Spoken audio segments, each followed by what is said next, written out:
Welcome to my YouTube class. In last class, I have discussed sinking of wheel foundation. Sinking of wheel foundation. Generally, sinking of wheel foundation consists of three process. First one is the construction of wheel steining. Uh, wheel steining. Construction of wheel steining is the second stage for sinking of wheel foundation. First one is a wheel curve, construction of wheel curve. Then wheel staining and the last is sinking operation. Sinking operation. So generally these three steps are mainly occur for the sinking of wheel foundation. When the sinking of wheel foundation is uh, uh, is properly and after the sinking operation, when the wheel foundation is vertical, then it's okay. Otherwise, it creates a great problem. तो sinking of well foundation में पहला जो step होता है wheel curve. तो wheel curve हम लोग सबसे पहले व्हील कर्व को सेट करते हैं। और व्हील कर्व के लिए जब भी हम लोग उसको व्हील कर्व का कंस्ट्रक्शन करते हैं तो कहीं न कहीं मैक्सिमम वाटर लेवल और जो रिवर्स है जिसके अंदर हम लोग व्हील फाउंडेशन बना रहे हैं और या जो कैनाल है जिसके अंदर हम लोग व्हील फाउंडेशन बना रहे हैं, उसमें डेप्थ ऑफ वाटर पे भी डिपेंड करता है। डेप्थ ऑफ वाटर, तो लास्ट टाइम भी हम लोग डिस्कस किए थे कि अगर जो डेप्थ ऑफ वाटर है वो अप टू 5 मीटर डेप्थ है तो उस केस में हमें सैंड आइसलैंड बनाना पड़ता है। और उससे अगर ग्रेटर देन 5 मीटर है तो उस केस में हम लोग को जो व्हील कर्व का कंस्ट्रक्शन है वहीं से स्टार्ट कर देते हैं, और जिससे जो फाउंडेशन बनता है उस पर बायसी फोर्स बहुत ज़्यादा इफेक्टिव आता है। बायसी फोर्स जब इफेक्टिव आता है तो उस केस में जो वेट है, वेट ऑफ व्हील फाउंडेशन वो रिड्यूस हो जाता है। इससे स्टेबिलिटी पे इफेक्ट होता है। लेकिन अगर डेप्थ व्हील स्टेनिंग का ज़्यादा है इनटू द सॉइल मास, उस केस में जो स्किन फिक्शन रेजिस्टेंस है उसकी वैल्यू भी इंक्रीज हो जाती है। तो एक कंपोनेंट, एक फैक्टर बढ़ता है, दूसरी रिड्यूस होती है, तो इससे भी जो कंपनसेट है, जो फेलियर की कंडीशन जनरेट हो सकती थी वो कंपनसेट हो जाती है। तो इसमें the staining should be built in short height. तो स्टेनिंग जो हम लोग बनाएंगे तो स्टेनिंग कर्व के बाद जब कर्व हम लोग बना लेते हैं उसके बाद वेल स्टेनिंग बनाते हैं उसी के ऊपर सपोर्ट करके। तो staining should be built in short height. Height कितने हाइट तक बनाते हैं? 1.5 मीटर इनिशियली, एंड पहले शुरू में हम लोग 1.5 मीटर बनाते हैं, उसके बाद 3 meter, after 6 meter grip length. Grip length क्या होता है? ग्रिप लेंथ हम लोग जो मैक्सिमम वाटर लेवल होता है वहाँ से मेजर करते हैं जहाँ पे स्कोरिंग स्टार्ट होती है। तो मैक्सिमम वाटर लेवल के नीचे जो स्कोरिंग जहाँ से स्टार्ट होगी, जो स्कोरिंग डेप्थ होगा, उसको हम लोग मेजर करते हैं ग्रिप लेंथ। ग्रिप लेंथ जो होता है स्कोरिंग डेप्थ का 1/3 लेते हैं। तो minimum depth of scouring, minimum grip length is equal to 1/3 of scouring depth. And scouring depth is calculated by the Lacey regime theory. Lacey regime theory, तो वहाँ से हम लोग स्कोरिंग डेप्थ कैलकुलेट कर लेते हैं, और स्कोरिंग डेप्थ के कैलकुलेशन के बेसिस पे हम लोग निकालते हैं ग्रिप लेंथ। तो कहीं ना कहीं जब भी डेप्थ ऑफ वेल फाउंडेशन की बात आती है तो ये दो फैक्टर्स या जो डेप्थ है, स्कोरिंग डेप्थ और ग्रिप लेंथ, ये इसका बहुत ज़्यादा इंपॉर्टेंस होता है। तो अगर depth of well foundation decide करना है तो इसके बेसिस पे हम लोग इन दोनों डेप्थ के बेसिस पे हम लोग वैल्यू डिसाइड करते हैं। The vertical should be maintain, और जब भी हम लोग वेज स्टील बनाएंगे तो वर्टिकली होना चाहिए, यानी वर्टिकल वो इंक्लाइंड या टिल्ट नहीं होना चाहिए। तो ये हम लोग इसे फोकस करते हैं टिल्टिंग से बचाने के लिए। तो the well stealing should be vertical. The aim of whale sinking is to sink the whale vertically and in correct position, है ना? तो करेक्ट पोजीशन होना चाहिए, और इससे क्या होता है, स्टेबिलिटी बढ़ जाए, इसलिए भी सिंकिंग होना बहुत ज़रूरी है। The following precautions are to be taken as far as possible. जब भी हम लोग सिंकिंग करते हैं तो क्या क्या जो फैक्टर है जिसको हम लोग कंसिडर करना पड़ता है जिसको हमें देखना पड़ता है। तो उसके बारे में देखते हैं। तो सिंकिंग ऑपरेशन कैसे करते हैं। तो the following operation is carried out while sinking the caisson. तब केसन को हम लोग सिंक करते हैं, सॉइल के अंदर इंसर्ट करते हैं, पेंट्रेट कराते हैं। तो बहुत सारे फैक्टर को हम लोग ध्यान देते हैं। अब उसमें हम लोग क्या करते हैं, जब भी सिंकिंग करेंगे तो जैसे ही हम लोग कैसन को वहाँ पे ग्राउंड पे या सोइल के ऊपर रखते हैं, अब रखने के बाद क्या करते हैं, हमारा पेंट्रेशन जो प्रोसेस है वो स्टार्ट होता है। अब पेंट्रेशन के लिए हम लोग क्या करते हैं, जो हॉलो शेप है, जो हॉलो शेप है, जो सिलेंड्रिकल शेप है बेल कर्व का, उसके इनसाइड जो सॉइल होगा उसको हम लोग क्या करते हैं, एक्सपेड करके बाहर निकालते हैं बाई मैकेनिकली और मैनुअली। तो किसी एक प्रोसेस से हम लोग उस सॉइल को बाहर निकालते हैं।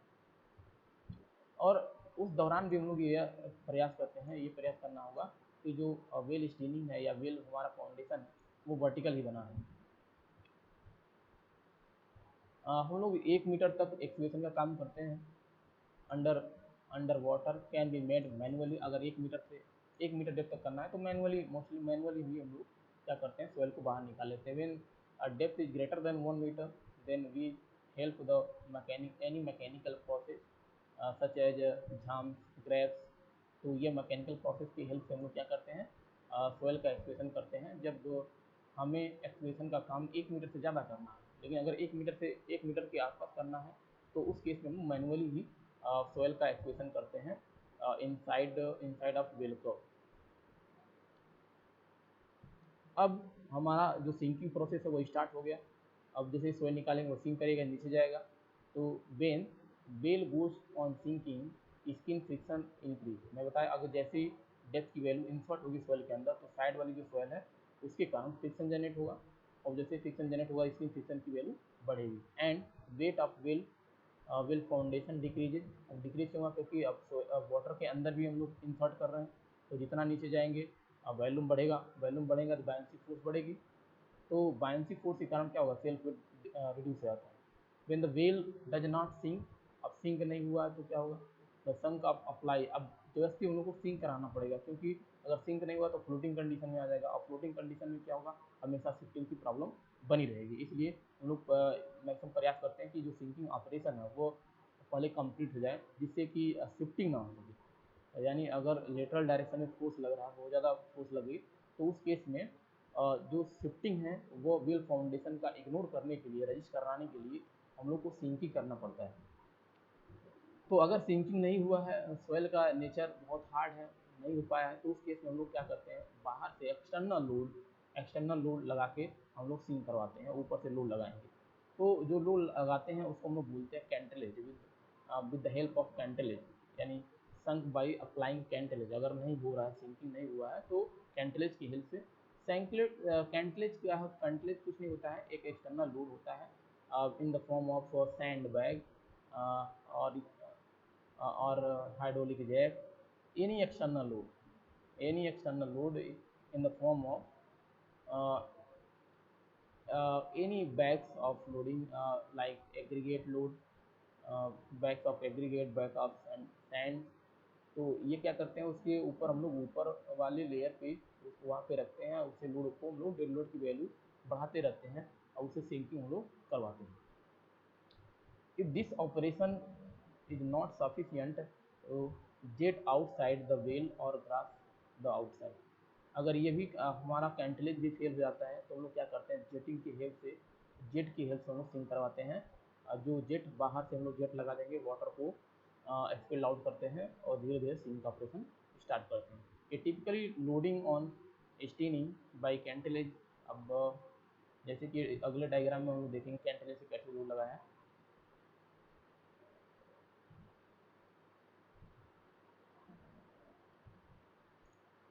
तो यहाँ पे कैंटिलेज का लोडिंग हम लोग देखेंगे इस तरह से है।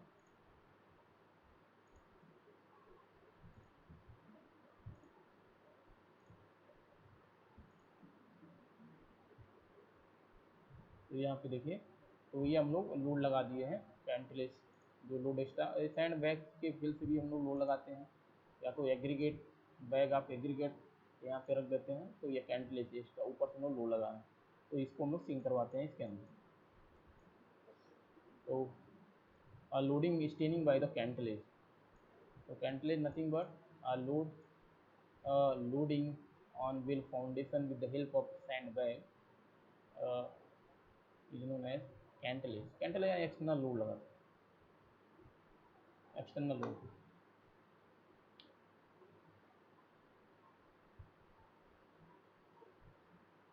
तो सिंकिंग ऑपरेशन हमारा हो गया कंप्लीट।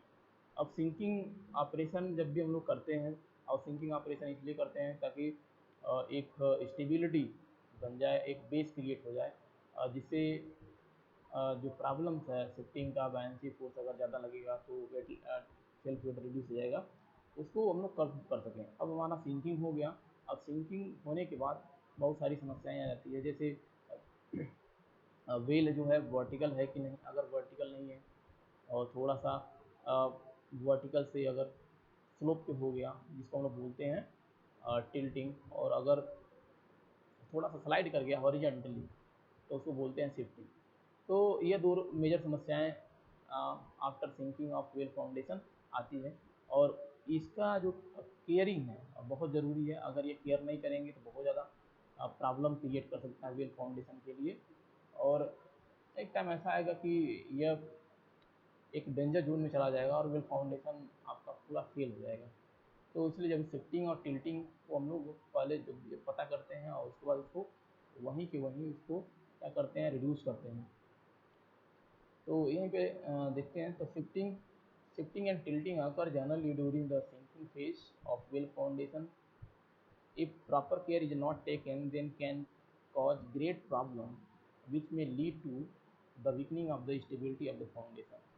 तो वही मैं हम लोग देख रहे थे कि अगर हम लोग इसको इग्नोर नहीं करेंगे, इसको रजिस्ट नहीं कराएंगे, तो यह बहुत बड़ा फेलियर क्रिएट कर सकता है वेल फाउंडेशन के लिए। Precaution to avoid shifting and tilting, limitation and rectifying methods are discussed below. तो अब इसके बाद हम लोग पढ़ेंगे कि क्या क्या प्रिकॉशंस अप्लाई करना चाहिए शिफ्टिंग को इग्नोर करने के लिए, टिल्टिंग को इग्नोर करने के लिए क्या क्या ऐसे मेथड्स हैं जो हम लोग अप्लाई करते हैं, और क्या क्या मैक्सिमम लिमिटिंग कंडीशंस है टिल्टिंग का और शिफ्टिंग का। अब शिफ्टिंग एंड टिल्टिंग होता क्या है वेल फाउंडेशन के लिए, तो यहाँ पे मेंशन किया गया है वही। तो when wheel is moved away horizontally from the desired position, it is called shifting of wheel foundation। तो अगर wheel foundation हमारा यहाँ बनाए हैं और लेटरल फोर्स बहुत ज़्यादा है और यह लेटरली मूव करके यहाँ आ गया है, डिजायर पोजीशन हमारा यहाँ था पहले, अब यह पोजीशन यहाँ से यहाँ हो गया है, तो इस मोमेंट को हॉरिजॉन्टली जो मोमेंट हो रहा है इसी को बोलते हैं शिफ्टिंग ऑफ व्हील फाउंडेशन। ऐसे टिल्टिंग क्या होता है कि वर्टिकल से थोड़ा सा जो भी स्लोप पे अगर हो गया व्हील फाउंडेशन, पहले व्हील फाउंडेशन हमारा ऐसे था, इस तरह से था वर्टिकली, अब यह वर्टिकल से थोड़ा सा स्लोप हो गया, झुक गया है, ये जो हॉरिजॉन्टल के साथ जो एंगल बना दे रहा है, पहले 90 था, तो अब यह किसी स्लोप पे हो गया, तो इसको बोलते हैं टिल्ट होना। तो when wheel is sloped against vertical alignment, vertical के साथ जो स्लोप बन जा रहा है, it is called tilting of well foundation. तो जो भी स्लोप हो जा रहा है, यानी स्लोप्ड हो जो व्हील फाउंडेशन हो गया, उसी को हम लोग बोलते हैं टिल्ट होना। अब क्या क्या प्रिकॉशंस है जो हमें शिफ्टिंग और टिल्टिंग को प्रिवेंट कर सकते हैं, उसको रोक सकते हैं, तो उसके बारे में देखते हैं। The following safety measure should be considered to prevent shifting and tilting of well foundation. तो following safety measures should be considered to prevent shifting and tilting of well foundation. तो क्या क्या ऐसे मेजर्स होते हैं जो हम लोग यूज करते हैं। Diameter of wheel curve should be, तो जो व्हील, ये हमारा व्हील फाउंडेशन है, और व्हील फाउंडेशन ये होता है व्हील स्टीनिंग, और जब भी हम लोग व्हील कर्व बनाते हैं तो जो इसका आउटर डायमीटर है व्हील स्टीनिंग का, उससे थोड़ा सा ज़्यादा रखते हैं व्हील कर्व का डायमीटर। तो ये व्हील कर्व हो गया, अब इसके डायमीटर थोड़ा सा ज़्यादा हो गया तो ज़्यादा रखते हैं।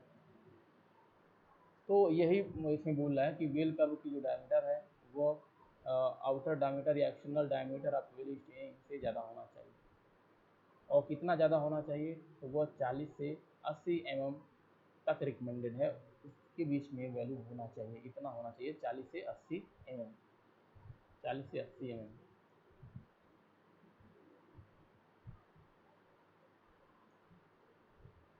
The well steining should be symmetrically placed over the curve.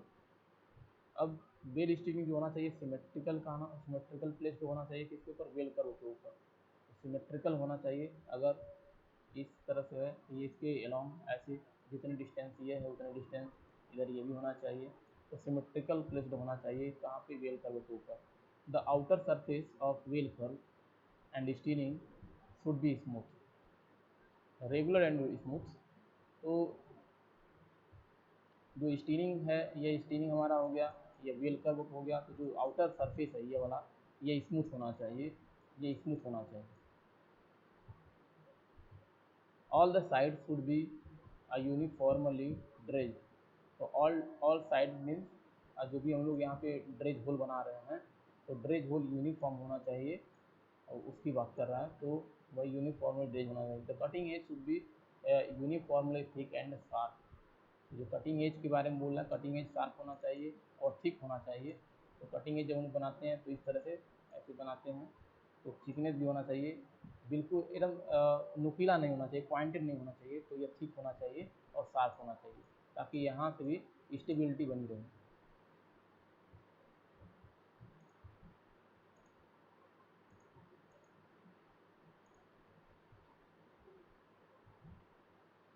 तो ये ऐसे मेजर्स हैं जिस छोटी छोटी पॉइंट्स हैं, छोटे छोटे फैक्टर्स हैं जिसको हम लोग को वहाँ पे वेल फाउंडेशन के केस में अप्लाई करना पड़ता है। अदरवाइज टिल्टिंग और शिफ्टिंग की समस्याएं, ये छोटे फैक्टर ही उसको प्री डोमिनेंट कर देते हैं और वेल फाउंडेशन फेल हो जाएगा। तो इन सब का भी हम लोग जब भी सिंकिंग ऑपरेशन अप्लाई करते हैं या staining construction of staining apply करते हैं तो वहाँ पे ये फैक्टर को हम लोग एक बार चेक करते हैं कि ये फैक्टर फॉलो हो रहा है कि नहीं। लिमिटेशन दिखते हैं, तो लिमिटेशन में क्या है इसमें याद रखेंगे लिमिटेशन के अंदर कि कितने मैक्सिमम वैल्यू हो सकते हैं जो हम लोग टिल्टिंग या शिफ्टिंग इग्नोर कर सकते हैं, मैक्सिमम वैल्यू कितना होना चाहिए। The maximum tilt allowed in case of well foundation, the maximum tilt allowed in case of well foundation is 1/1 in 60।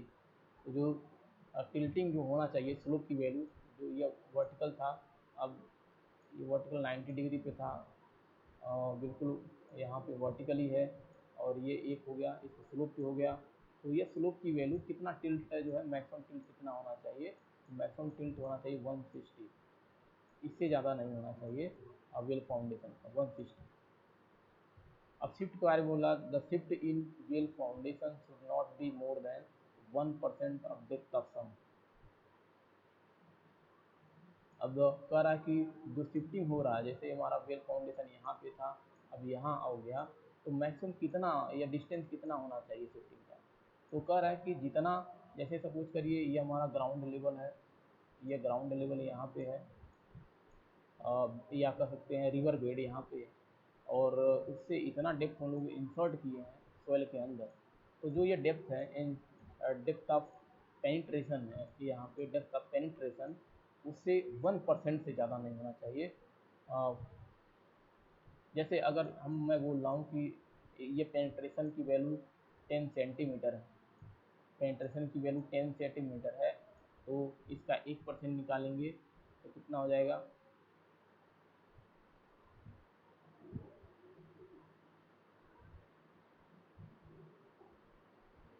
तो 0.1 हो गया, तो 0.1 सेंटीमीटर, 0.1 सेंटीमीटर, इससे ज़्यादा नहीं होना चाहिए। तो वही बोल रहा है कि the shift in well foundation should not be more than 1% of depth of sink. तो जो जितना डेप्थ ऑफ साइंक है, जितना पेंट्रेट हुआ है सॉइल के अंदर well foundation along with the well curve, उस डेप्थ से 1% से ज़्यादा शिफ्टिंग नहीं होना चाहिए। Beyond the above limits well foundation is considered as dangerous, and in such a case remedial measure to rectify shifting and tilting should be followed। अगर ये लिमिटेशंस है कि स्लोप की वैल्यू 160 से ज़्यादा नहीं होना चाहिए, टिल्टिंग की वैल्यू, और जो शिफ्ट की वैल्यू है 1% ऑफ डेप्थ ऑफ पेनिट्रेशन, इससे ज़्यादा नहीं होना चाहिए। अगर ये फॉलो नहीं हो रहा है, इससे ज़्यादा हो रहा है, इसका मतलब ये है कि ये डेंजरस हो जाएगा वेल फाउंडेशन के लिए, और उसके लिए जो सेफ्टी मेजर्स आपको फॉलो करने पड़ेंगे, मेथड्स अप्लाई करने पड़ेंगे, रिमेडियल मेजरमेंट अप्लाई करना पड़ेगा to rectify to prevent shifting and tilting of well foundation. तो नेक्स्ट जो टॉपिक है rectifying method of shifting and tilting. तो कौन कौन से ऐसे मेथड्स होते हैं जिससे हम लोग शिफ्टिंग हो रही है जो या टिल्टिंग हो रहा है व्हील फाउंडेशन के अंदर, उसको हम लोग प्रिवेंट कर सकते हैं, उसको हम लोग रजिस्ट करा सकते हैं, उसके बारे में पढ़ेंगे। तो rectifying method for the rectification of shifting and tilting problem in well foundation follows as follows. तो बहुत ऐसे 8 मेथड हैं यहाँ मेंशन किया गया है। तो ये एक तरीका से मेजर्स मेथड्स होते हैं, माइनर मेथड भी बहुत सारे होते हैं। तो ये जो इम्पोर्टेंट मेथड्स हैं जो हम लोग मोस्टली अप्लाई करते हैं, केवल उसी के बारे में यहाँ पे डिस्कस कर रहे हैं। तो फर्स्ट मेथड जैसे होता है हम लोग अप्लाई करते हैं टिल्टिंग और शिफ्टिंग को रिमूव करने के लिए इसेंट्रिक लोडिंग। सेकेंड होता है actuation on higher side. Third होता है water jetting and fourth pulling the well. And fifth using hydraulic jack. And six using strut. and 7 actuation under cutting edge, and 8 wood sleeper under cutting edge। तो ये सारे methods होते हैं जिससे हम लोग शिफ्टिंग और टिल्टिंग को रिमूव करते हैं।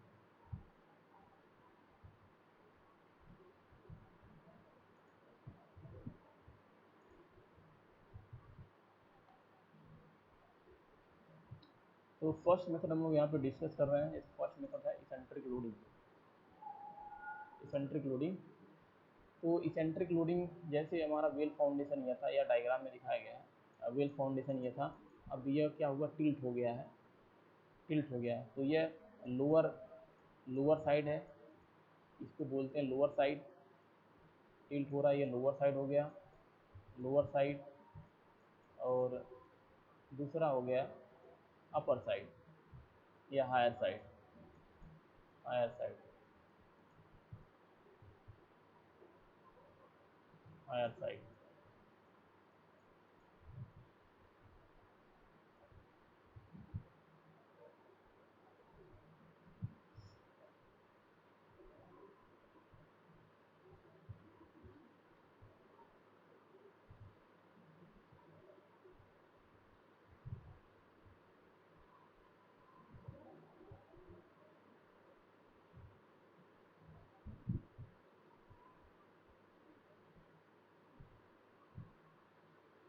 तो इसेंट्रिक लोडिंग हम लोग हायर साइड पे करते हैं अगर टिल्टिंग हो रहा है, और टिल्टिंग हो रहा है तो लोअर साइड और हायर साइड बनेगा। तो इसेंट्रिक लोड अगर हम लोग यहाँ पे हायर साइड पे अप्लाई करेंगे यहाँ पे, तो ये इसको इस तरह से ओवरटर्न कराएगा। तो ये क्या आ जाएगा, ये वाला एंड जो हायर साइड है वो नीचे जाएगा, इससे क्या होता है, बैलेंस होता है। तो इसलिए हम लोग इसेंट्रिक लोडिंग अप्लाई करते हैं। जैसे एक्चुअल फील्ड में अगर देखें तो ये वी फाउंडेशन यहाँ बना है, और यहाँ हम लोग यहाँ पे इसेंट्रिक जो है यहाँ पर टिल्टिंग हो रही है, ये नीचे जा रहा है ये वाला जोन, तो ये लोअर साइड हो गया, ये अपर साइड हो गया, कहाँ चल गया। तो इस पर हम लोग क्या करते हैं, इसको बैलेंस करने के लिए इसेंट्रिक लोडिंग यहाँ पे अप्लाई करते हैं, इसे कंपनसेट करने के लिए। तो यही होता है इसेंट्रिक लोडिंग, हम लोग टिल्ट को रिमूव करने के लिए यूज़ करते हैं। The well tilt can be rectifying by the placing eccentric load on higher side. Higher side is nothing but the opposite side of tilt.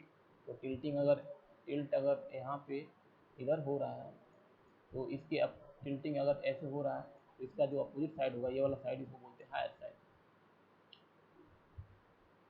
तो अपोजिट साइड ऑफ टिल्ट और lower side ए loading platform. अब यहाँ पे जब भी centric load लगाएंगे तो यहाँ पे प्लेटफॉर्म कोई न कोई यहाँ पे बेस बनाना पड़ेगा लोड लगाने के लिए, तो वही लोडिंग प्लेटफॉर्म लोग बनाते हैं। तो loading platform is constructed on the higher side and the load is placed on it. तो यहाँ पे लोड हम लोग रख दिए।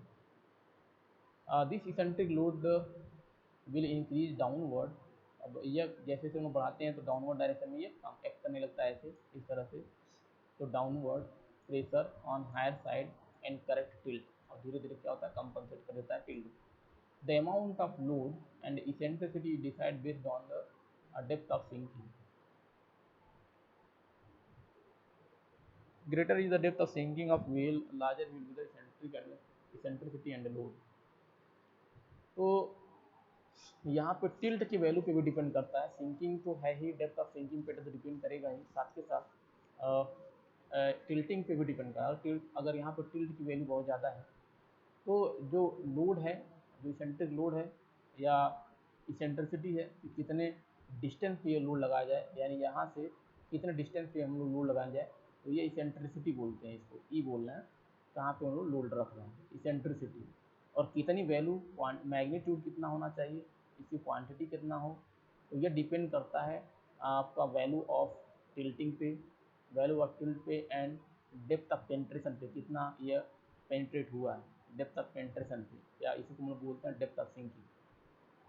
तो अगर डेप्थ ऑफ सिंकिंग ज़्यादा है और टिल्टिंग की वैल्यू ज़्यादा है तो इसेंट्रिसिटी की वैल्यू हम बढ़ा देते हैं। तो जितना दूर से लोडिंग लगाएंगे उतना ही ज़्यादा ओवर टर्निंग मोमेंट की वैल्यू ज़्यादा हो जाएगी, वो जल्दी ओवर टर्न करेगा। तो depth of sinking and value of tilting if greater, then the eccentricity and load value also increases for the compensate uh, tilting in a wheel foundation.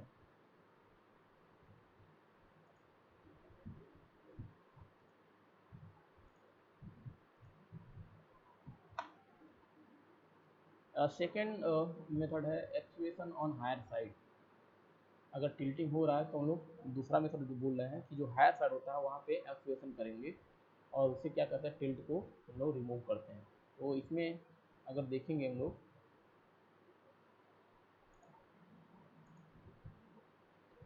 तो ये हमारा टिल्ट हुआ है वेल फाउंडेशन, और ये lower side हो गया, ये लोअर साइड हो गया, ये अपर हायर साइड हो गया, higher side.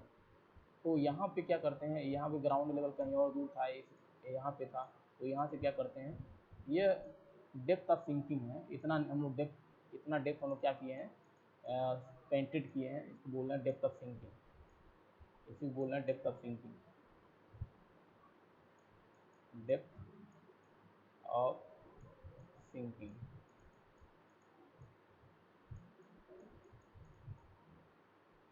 Depth of sinking.